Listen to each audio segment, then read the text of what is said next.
Hope est sur le point d'embrasser Finn lorsque Brooke entre dans le bureau d'études. Sa mère lui demande « Où étais-tu tout à l'heure? Ou est-ce que je veux seulement le savoir ?» Hope soupire. La journée a été très, très longue. Elle fait de son mieux pour surmonter ses émotions, mais c'est difficile sous le microscope. Brooke déclare « Alors, elle pensait à Finn. » Hope ne veut pas être cette femme, même si Steffi a encore quitté Finn. Brooke dit à sa fille que c'est Steffi qui a quitté la ville, pas Finn ni son mariage. Hope se moque en disant qu'elle n'y travaille pas. Elle a tout fait pour punir Finn pour quelque chose qu'elle a fait. Brooke plisse les yeux. Elle dit à Hope qu'elle n'aide personne en s'impliquant. Hope veut soutenir Finn parce qu'elle ne pense vraiment pas que Steffi apprécie à quel point il est un homme remarquable. Brooke dit à Hope qu'elle ne peut pas parler ainsi de Steffi et Finn. Il est d'abord le mari de Steffi et elle doit le chasser de son esprit. Hope ne peut pas faire ça. Pourquoi Steffi décide-t-elle de tout? Elle a fait des erreurs dans sa vie et maintenant, c'est elle qui commande. Quand elle est arrivée, elle ne s'en est pas seulement prise à moi. Elle s'en est prise à notre famille. Bien sûr, elle lui a dit qu'elle ne pourrait plus jamais avoir de relation avec Finn. Dans le bureau de Finn, il pense au départ de Steffi et lui dit qu'elle quitte la ville et qu'il ne doit plus la contacter. Liam entre et dit que Finn a vraiment tout gâché. Il n'arrive pas à croire que Finn ait embrassé Hope. Ce n'est pas étonnant que Steffi soit partie. Liam dit que ça les affecte tous. Finn dit que c'est Hope qui l'a embrassé, et non l'inverse. Il a clairement fait savoir qu'il n'était pas d'accord avec ce qu'a fait Hope. Liam pense que Hope ne ferait pas ça et suggère que Finn envoyait des signaux contradictoires. Elle ne l'embrasserait pas à moins qu'elle ne pense qu'il serait d'accord. Finn répond, il ne l'était pas. Et contrairement à Liam, il est et sera toujours à 100% dévoué à Steffi.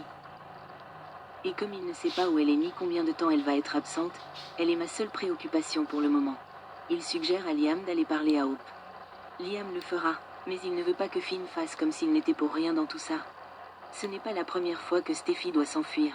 Finn ne s'inquiète que pour sa femme. Liam s'inquiète aussi de voir Hope s'agiter partout, et il est au cœur de tout ça.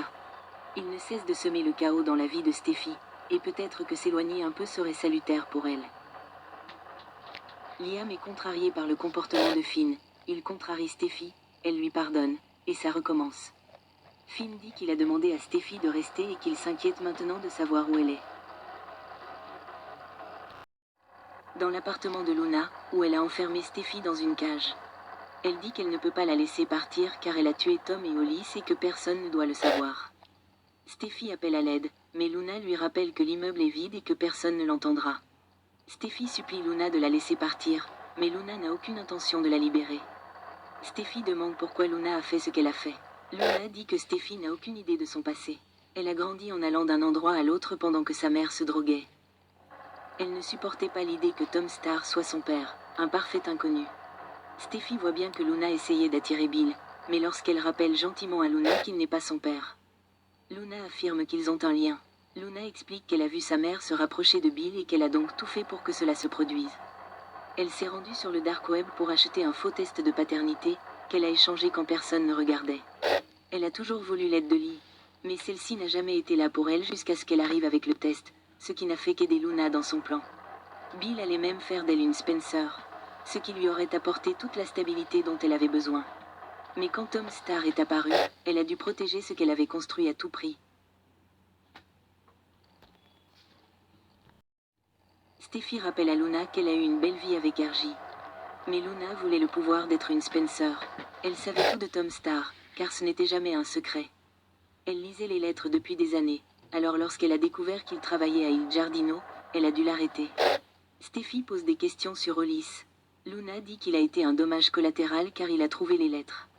On la voit rencontrer Hollis, qui lui donne les lettres. Elle le renvoie, ce qui lui donne l'occasion d'empoisonner sa boisson. Il revient et boit la boisson qu'elle a empoisonnée. Ils continuent de discuter, et Hollis dit que Tom n'a jamais dit qu'il était son père. Il commence à se sentir mal, alors elle lui propose à nouveau la boisson, ce qui ne fait qu'empirer les choses. Avant qu'il ne s'évanouisse, elle lui dit que personne ne saura que Tom est son père. Il tombe au sol et elle le regarde mourir. Elle emporte la boisson avec elle en partant, sac à dos à la main. Steffi n'arrive pas à croire qu'elle est partie pendant la mort d'Hollis. Et qu'elle a maintenant fait porter le chapeau à sa mère. Steffi hurle tandis que Luna sort de l'appartement.